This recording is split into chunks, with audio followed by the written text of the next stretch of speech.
दोस्तों, जब असुर राजा बलि ने वामन नामक बौने को तपस्या करने के लिए 3 पग भूमि देने का वचन दिया था, कदम बढ़ाते समय वामन बने भगवान विष्णु इतने विशाल हो गए कि उन्होंने एक पग में धरती, दूसरे में स्वर्ग और फिर तीसरे पग के लिए बलि ने अपना सिर अर्पित कर दिया। विष्णु ने बलि को दबाया और उसे पाताल लोक में धकेल दिया। जब वामन स्वर्ग को नाप रहे थे, तब ब्रह्मा ने वामन के पैरों को जल से धोया। उस जल से एक सुंदर कन्या उत्पन्न हुई, गंगा। गंगा बहुत शरारती थी और हमेशा सभी के साथ शरारतें करती थी। साथ ही वह एक बहुत अच्छी गायिका और नर्तकी भी थी। एक बार ऋषि दुर्वासा सहित कई देवता और ऋषि गंगा को गाते और नृत्य करते देखने आए थे। गंगा ने अभी अभी नृत्य समाप्त किया था, तभी तेज हवा का झोंका आया जिसने ऋषि दुर्वासा के वस्त्र उड़ा दिए। दुर्वासा के क्रोधी स्वभाव को जानते हुए सभी देवताओं ने तुरंत अपना सिर दूसरी ओर घुमा लिया। हालांकि गंगा खुद को नियंत्रित नहीं कर पाए और ऋषि को देखकर जोर से हंसने लगी। गंगा से क्रोधित होकर ऋषि दुर्वासा ने गंगा को अपना सारा जीवन पृथ्वी पर बिताने का श्राप दे दिया। श्राप से आहत होकर गंगा दौड़ी दौड़ी ऋषि के पास गई और उनसे क्षमा मांगी। गंगा की आंखों में आंसू देखकर दुर्वासा नर्म पड़ गए और बोले, गंगा, मेरे शब्द वापस नहीं लिए जा सकते, लेकिन मैं तुम्हें वरदान देता हूं कि जब तुम धरती पर बहोगी तो तुम वहां की सबसे पवित्र नदी हो जाओगी। अगर कोई तुम्हारे जल में स्नान करेगा तो उसके सारे पाप धुल जाएंगे। इस बीच धरती पर अयोध्या के राजा सगर के 60,000 बेटे थे। राजा सगर ने अपने राज्य के चारों ओर के सभी असुरों से लंबी और कड़ी लड़ाई लड़ी। इसके बाद कुछ सालों की लड़ाई के बाद वह आखिरकार असुरों को नष्ट करने में सक्षम हो गए। उनका राज्य फिर से सुरक्षित हो गया, इसलिए उन्होंने अपनी सर्वोच्चता घोषित करने के लिए अश्वमेध यज्ञ करने का फैसला किया। ये जानकर इंद्र को जलन हुई और उन्होंने यज्ञ के लिए इस्तेमाल होने वाले घोड़े को चुरा लिया। इंद्र ने घोड़े को ऋषि कपिल के आश्रम में छिपा दिया।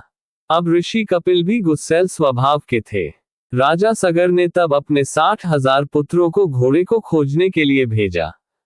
जब उन्हें कपिल के आश्रम में घोड़ा मिला तो उन्हें लगा कि ऋषि ने इसे चुरा लिया है, इसलिए उन्होंने कपिल मुनि को चोर कहना शुरू कर दिया और उनका ध्यान भंग कर दिया।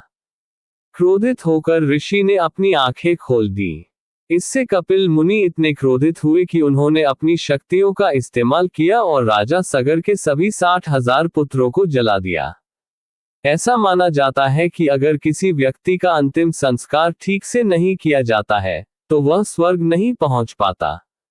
इसलिए राजा सगर के पुत्र धरती पर भूत बनकर घूमते रहे। राजा सगर के पौत्र अंशुमान कपिल मुनि के पास दौड़े और दया की याचना की। अंशुमान के आंसू भरे चेहरे को देखकर कपिल मुनि को उन पर दया आ गई। उन्होंने राख की ओर देखते हुए कहा कि यदि तुम्हारे चाचाओं की राख पर गंगा जल प्रवाहित कर दी जाए तो वे स्वर्ग को प्राप्त हो जाएंगे। ये सुनकर अंशुमान गंगा को धरती पर लाने के लिए तपस्या करने चले गए, परंतु न तो अंशुमान और न ही उनके पुत्र दिलीप स्वर्ग से गंगा को नीचे लाने में सफल हुए। उनकी तपस्या सफल नहीं हुई। अंत में दिलीप के पुत्र भागीरथ ने भी गंगा को धरती पर लाने के लिए तपस्या शुरू की।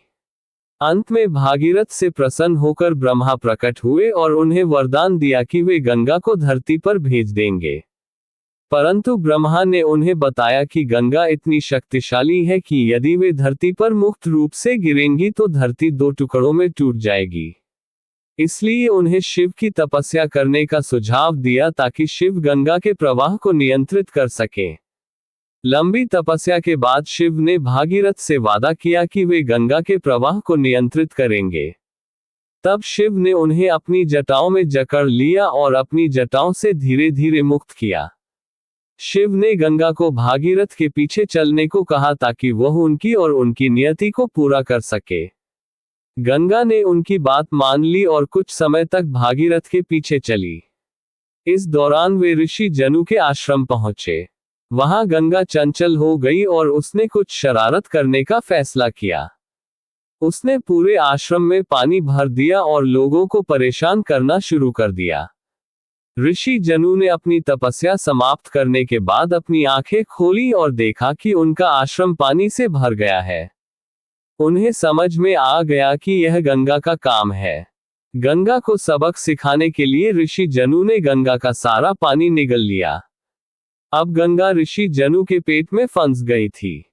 इस बीच भागीरथ ने गंगा की खोज शुरू कर दी और यह जानकर कि वह वहां नहीं है, वे ऋषि के पास गंगा का पता पूछने के लिए दौड़े। ऋषि जनु ने उन्हें बताया कि उन्होंने गंगा को निगल लिया है। रोते हुए भागीरथ ने ऋषि से अनुरोध किया कि वे गंगा को छोड़ दे, क्योंकि वह साधन थी जिसके द्वारा उनके पूर्वज स्वर्ग पहुंच सकते थे। ऋषि जनु ने भागीरथ की ओर दया से देखा और गंगा को उनके पेट से बाहर निकाल दिया। गंगा ऋषि जनु के पेट से बाहर निकली और एक बहुत समझदार और शांत व्यक्ति बन गई, जो पेट में बंद होने के बाद खुशी से स्वतंत्रता का अनुभव कर रही थी। उसने खुद से वादा किया कि वह अब कभी भी गलत व्यवहार नहीं करेगी। भागीरथ ने ऋषि को धन्यवाद दिया और धीरे धीरे गंगा ऋषि कपिल के आश्रम की ओर बढ़ी, जहां 60,000 आत्माएं मुक्ति की प्रतीक्षा कर रही थी। आखिरकार सालों साल इंतजार करने के बाद गंगा सागर के बेटों की राख पर बही। भागीरथ की आंखों में आंसू थे, क्योंकि उन्होंने महसूस किया कि आत्माएं धरती से मुक्त हो रही है। गंगा नदी को जाह्नवी भी कहा जाता है, क्योंकि वह ऋषि जनु के पेट से निकली थी। चूंकि भागीरथ ने उसे नीचे उतारा, इसलिए उसे भगीरथी के नाम से भी जाना जाता है।